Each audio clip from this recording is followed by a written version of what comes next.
जय जगन्नाथ पतित पावन ओडिशा बड़ ठाकुर कल्पवटवासी प्रभु ब्रह्मराशि कଳି कलुष नाशना। ज्ञान को कहार खातिरी नथिबो कली जुगर लोक माने ज्ञान को खातिरी करिबेनी काहेकि ना बढिबो विज्ञान भाव विज्ञानर भाव एते बढ़ी जीव जे लोक माने विज्ञान को एते आपणे नेबे जे विज्ञान सहित एते जोड़ी हेई जिवे जे आज आउ चक्कीरे मुगर गडु नाहंती कि शिळे रे बाटण मध्य बाटो नाहंती ग्राइंडर बाहलानी ग्राइंडर रे बाटण बाटुचे नहीं आज आउ लुगा सफा कोन हाथ रे करूचे वाशिंग मशीन बाहला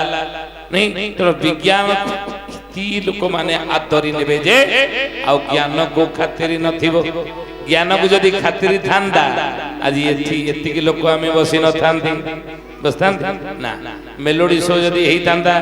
कोन कहि थांदे नै से हमकु डाकिनी आमे सेठी जीवनी ना मेलोडी शो जदि हेई थांदा बिना डकरा रे बिना निमंत्रण रे समस्त कथा हेई थांदा एई कथा अच्युतानंद महापुरुष मालिकार नामला शिवकल्प नवखंड निर्खंड लिखिले कोन कहिले ना चारण चरण पारण होइबे वरण न परिजन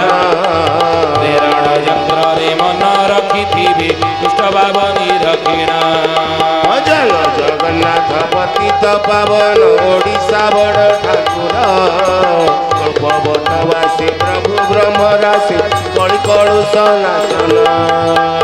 चारण चरण बारण होइब साधु संत मान को सम्मान देबे कि कथा को कई ग्रहण करिया को मन बळेबे नाही कड़ी जुगर लोक मान देखुना मालिका केते सत लोक अछंदी मन बळुचन सुनिया ना तो ई कथा को से लिखि देते सेते बळे आज होउछ काहे कि ना गीता भागवत अनादर हेब सुरा सुरी की चिंतीबे पाप खाऊ को नाश होई जीव के काहा को न मानिबे। जय जगन्नाथ पतित पावन ओडिशा बड़ ठाकुर कल्पवटवासी प्रभु ब्रह्मराशि कଳି कलुष नाशना। गीता भागवत अनादर हेब कली जुगर मनीष माने गीता भागवत को आदर करिवे नाही कहंते रुचु न रुचु खा पिता बुझु न बुझु पढ़ गीता रुचु बा न रुचु रे कली जुगर मनीष सप्ताह को थरे दी थर खंडे पिता खाइबार अभ्यास तुमे रख कहीं पिता खाइबार अभ्यास रखिबा ना अच्युतानंद मालिकार लिखिछंदी दुर्भिक्ष पड़ी लोके जीवे बहु मरी लोके जीवे बहु मरी 64 रोग भ्रम दिवा भेरी भेरी भ्रम दिवा फेरी फेरी गोटिए दुईटी नुह 64 प्रकार रोग संसार रे घुरी बोलिब आउ रोग रूपे जोग माया शरीर खेलिब बाबू शरीर खेलिब आहारियायत बाबू सेठारे नथिब बाबू सेठारे नथिब रोग रूपे जोग माया शरीर खेलिब कहारी आयत बाबू सेठारे नथिब। महापुरुष लिखिले चारिटा रोग 180 भाग लोकंको कली जुगर हेबो बोली अच्युतानंद मालिकारे कहिले प्रथम रोग होची डायबिटीज नहीं मधुमेह रोग 180 भाग लोक ए रोग रे पीड़ित हेबे आज देखन हम हेना जातरे अंगुठी मार दबा तो ब्लड टेस्ट करिया तो डायबिटीज निश्चित हेई आज की 50 वर्ष तले जदि ज्वाई पुओ ससुर घर को खाली हाथ रे आसुथिला तले साई पड़िसा रे जाई कि सासु बुढ़ीटी ज्वाई पुओ विरुद्ध रे दि चारि कथा गपिले जाई ता मन बुझुथिला आज ज्वाई पुटार गोटे अकल नाही 5 वर्ष पर ससुर घर को आईची आजी हैं खाली हाथ रे आइला मिठा गेले बाइला नहीं कि ई किना जदि ज्वाई पुओ आसीबो ससुर घर को मां मु बाहली भुवनेश्वर ଯାଇକି ପହଞ୍ଚିଯିବି କଳାପଥରେ ମତେ ଆସିକି ମୋଟରସାଇକେଲ ନେଇ ନେବ ହେଲା ନା ପୁଅ ତମେ କଣ ବାହାରି ସାରିଲଣି ନା ନାଇଁ ବସରେ ଟିକେଟ କାଟିଛି ବସିବି ନା ବସିନ ନାଇଁ ତମ ଘରୁ କଣ ନବା ପାଇଁ ଗୋଟେ କିଣା କିଣି କରୁଛି ଆମ ଘରକୁ କଣ ଆଣିବ କି ଭାବୁଛ ନା ମିଠା କିଲେ 2 କିଲେ ନେବି ନା ନା ମିଠା କିଲେ ଆମ ଘରକୁ ଆଣିବନି ପୁଅ କାହିଁକି ନା ତମ ଶ୍ୱଶୁରକୁ ଡାଇବେଟିସ ମତେ ଡାଇବେଟିସ ଯଦି ପାରିବ କିଲେ 2 କିଲେ ଖଣ୍ଡେ ଫଳ ନେଇ ଆସିବ ହେଲା ନାଇଁ ତେଣୁ କିଏ ଡାଇବେଟିସ ରୋଗ ମଧୁମେହ ରୋଗ 180 ଭାଗ ଲୋକଙ୍କୁ କଳି ଯୁଗରେ ହେବ ବୋଲି 600 ବର୍ଷ ତଳେ ଅଚ୍ୟୁତାନନ୍ଦ ମହାପୁରୁଷ ଲେଖିଛନ୍ତି। ଦ୍ୱିତୀୟ ରୋଗ କଣ ନା ଉଚ୍ଚ ରକ୍ତଚାପ ଜନିତ ରୋଗ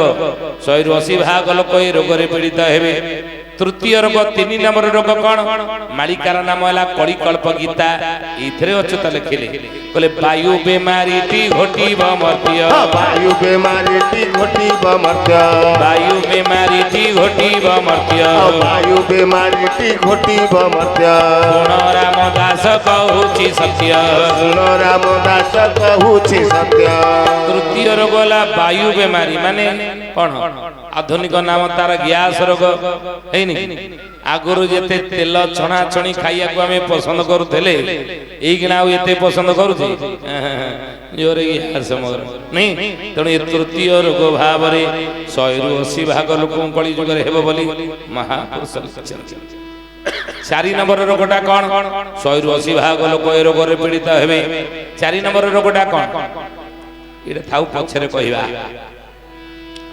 ଏଇନା କହିଲେ କାଳେ ଉଠିକି ଆପଣ ଅଧାରୁ ପଳେଇବେ ଶେଷ ବେଳୁ କହିବା ଏ ରୋଗଟା କଣ ବୁଝିଲେ ମା ମାନେ ସବୁ ସିରିଏଲ ଦେଖୁଥିବେ ସେ ସିରିଏଲ ବାଲା ଏମିତିଆ ଜାଗାରେ ସିରିଏଲଟାକୁ ରଖିଦିଅନ୍ତି ଯେ ମା ମାନେ ଦିନ ସାରା ଘାରି ହଉଥିବେ ପରିବା କାଟିଲା ବେଳେ ବାସନ ମାଜିଲା ବେଳେ ରୋଷେଇ କଲା ବେଳେ ନୁହେଁ ଘାରି ହଉଥିବେ କେତେବେଳେ ସନ୍ଧ୍ୟା ବେଳ ହବ ଦେଖିବା ଆଗକୁ କଣ ହଉଛି ଆମେ ସେଇଭଳି ରଖିଦେଲୁ। ଏ 4 ନମ୍ବର ରୋଗଟା କଣ 180 ଭାଗ ଲୋକ ଏ ରୋଗରେ ପୀଡ଼ିତ ହେବେ ତେଣୁ ମହାପୁରୁଷ କହିଲେ ବାବୁରେ ରୋଗ ରୂପେ ଯୋଗ ମାୟା ଶରୀରେ ଖେଳିବ ବାବୁ ଶରୀରେ ଖେଳିବ ଆୟତ ବାବୁ ସେଠାରେ ନଥିବ ବାବୁ ସେଠାରେ ନଥିବ ରୋଚୁ ନରୁଚୁ ଖା ପିତା ବୁଝୁ ନ ବୁଝୁ ପଡ ଗୀତା ସେଇଥିପାଇଁ ଆମକୁ ରୁଚୁ ବା ନ ରୁଚୁ ସପ୍ତାହରେ ଥରେ 2 ଥର ଖଣ୍ଡେ ପିତା ଖାଇବାର ଅଭ୍ୟାସ କରିବା ମହାପୁରୁଷ ଉପଦେଶ ଦେଇ କହିଛନ୍ତି ନାଇଁ এই জ্ঞান ଆଉ ବୁଝୁ ନ ବୁଝୁ ପଡ ଗୀତା ଆପଣ ବୁଝନ୍ତୁ ବା ନ ବୁଝନ୍ତୁ ପ୍ରତ୍ୟେକ ଦିନ ସକାଳେ ଠାକୁର ଘରେ ବସି ଠାକୁର ପୂଜା କଲା ବେଳେ ଉପାସନା କଲା ବେଳେ ବରଫ ନିକଟରେ ବସିଲେ ଦେହ ଥଣ୍ଡା ହେଇଯାଏ ନିଆଁ ନିକଟରେ ବସିଲେ କଣ ଆମ ଦେହ ଗରମ ହେଇଯିବ ଅଟୋମେଟିକ ନା ତ ସେଇଭଳି ଯେଉଁ ଭଗବାନ ପ୍ରଭୁ ଆମକୁ ମଣିଷ ଜନ୍ମ ଦେଇଛନ୍ତି ପ୍ରତ୍ୟେକ ଦିନ ତାଙ୍କ ପାଖ ପାଇଁ ଅଧ ଘଣ୍ଟା ଖଣ୍ଡେ ସମୟ ଦେବା ତାଙ୍କ ପାଖରେ ବସିବା